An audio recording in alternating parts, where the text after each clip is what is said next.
Bonjour à tous, aujourd'hui on se retrouve pour une vidéo sur la couleur rouge et les pierres rouges. Donc je vais vous en dire davantage sur le fait de porter la couleur rouge sur nous, ce qu'elle provoque, et puis aussi ce que le fait de porter des pierres rouges peut provoquer chez nous, en temps physique mais aussi en temps énergétique.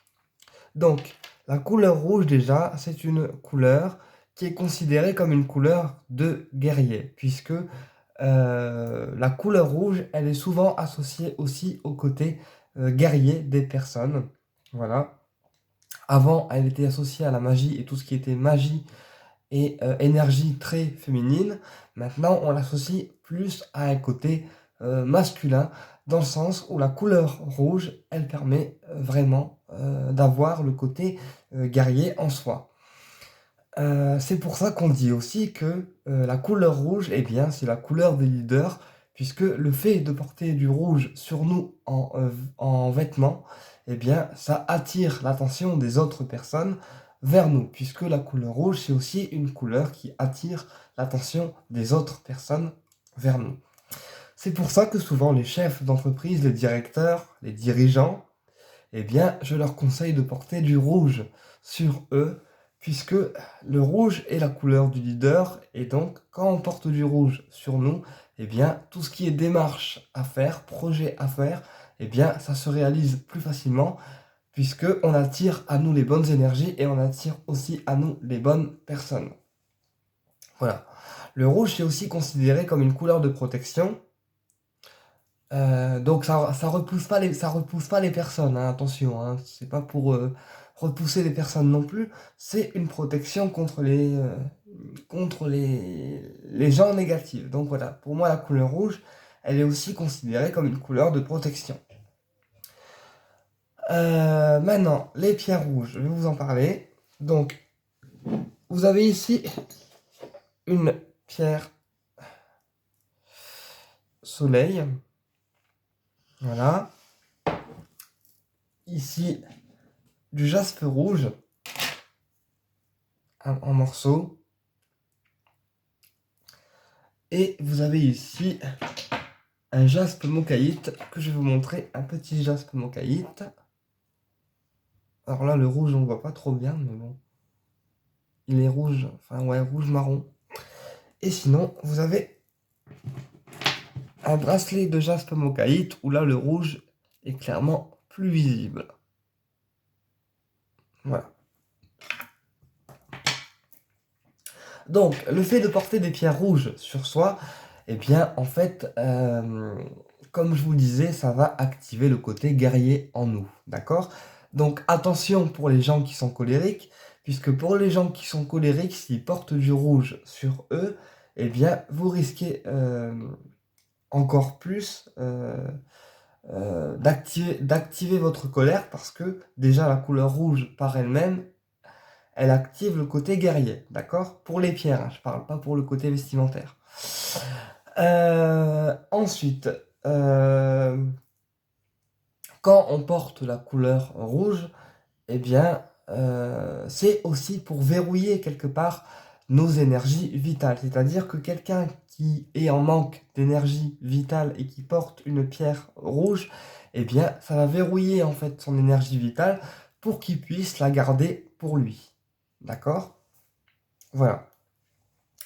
Donc, la couleur rouge, elle sert aussi à garder les énergies pour nous et pas non plus trop en dépenser pour les autres.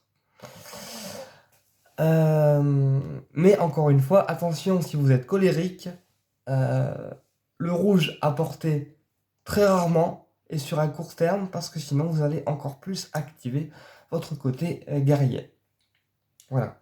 Après, les pierres rouges peuvent être portées aussi si vous êtes en manque de courage.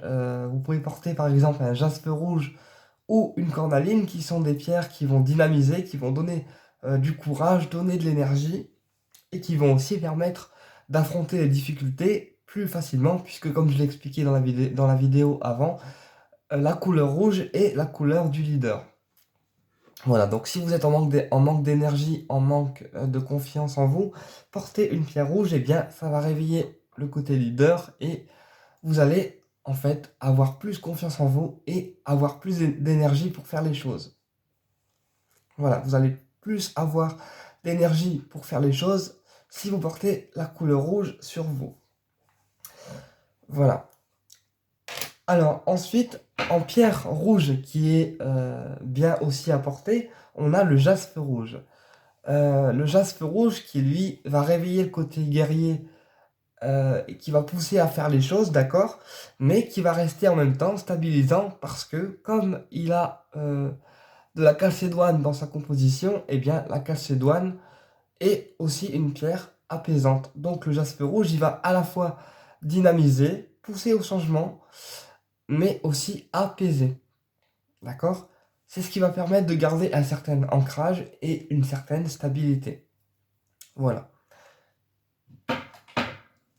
Ensuite, en pierre apportée en rouge. Alors là, on le voit. Si, on voit bien.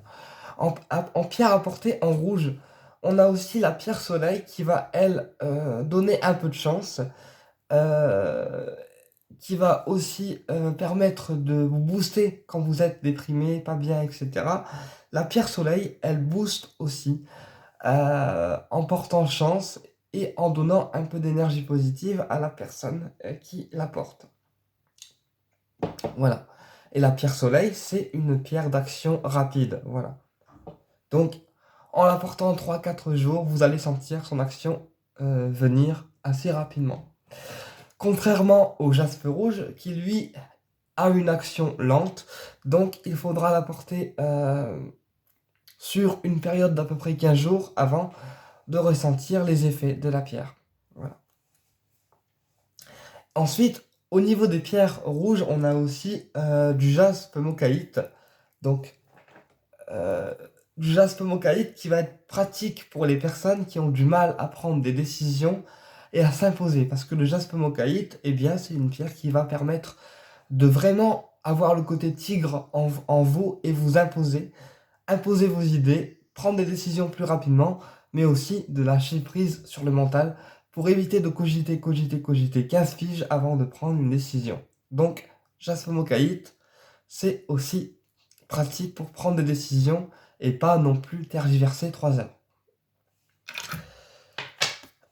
Sinon, au niveau des propriétés du jaspe rouge, alors lui, il est bénéfique pour les changements, pour aider au changement en douceur.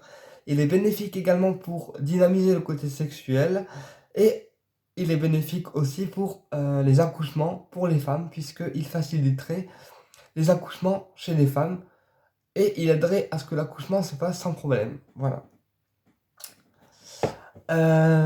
Ensuite, on a aussi au niveau des pierres rouges le quartz hématoïde qui est un quartz un peu transparent et rouge à la fois. Le quartz hématoïde, lui, il va permettre de faire redescendre les énergies de nous et il va permettre aussi de faire redescendre toutes les leçons, tous les enseignements qu'on a reçus à l'extérieur de nous pour pouvoir mieux les assimiler intérieurement. Voilà. Donc le quartz hématoïde, c'est vraiment une pierre qui aide à faire redescendre les enseignements que on pourrait avoir reçus tant extérieurement que intérieurement. Voilà. Donc le quartz hématoïde, on l'utilise principalement en méditation. Voilà. Si vous faites une méditation, eh bien prenez un quartz hématoïde pour méditer, c'est super. Il permet de faire redescendre les leçons qui nous ont été apprises par nos guides, nos ancêtres et par tous les gens de là-haut. En fait, toutes les leçons qu'on a apprises là-haut, eh bien, sont redescendues dans le corps grâce au quartz hématoïde. Voilà. Qu'est-ce que je voulais vous dire aussi sur les pierres rouges? Bah, je pense que c'est à peu près tout. Voilà, donc j'espère que ma vidéo, elle vous a plu, j'espère qu'elle vous a appris des choses. Et puis si vous avez des questions ou des suggestions à me faire par rapport aux vidéos, bien sûr, vous êtes les bienvenus. Voilà. J'ai pas eu le temps de vous faire des vidéos avant, puisque j'étais un peu fatigué aussi. Et j'ai reçu des attaques au niveau énergétique, donc du coup, il fallait que je me protège. Mais du coup, là, tout va mieux, tout va bien. j'ai mes protections, mes trucs, donc c'est bon, je peux repartir au niveau des vidéos. Je vous embrasse et vous dis à très bientôt pour une prochaine vidéo.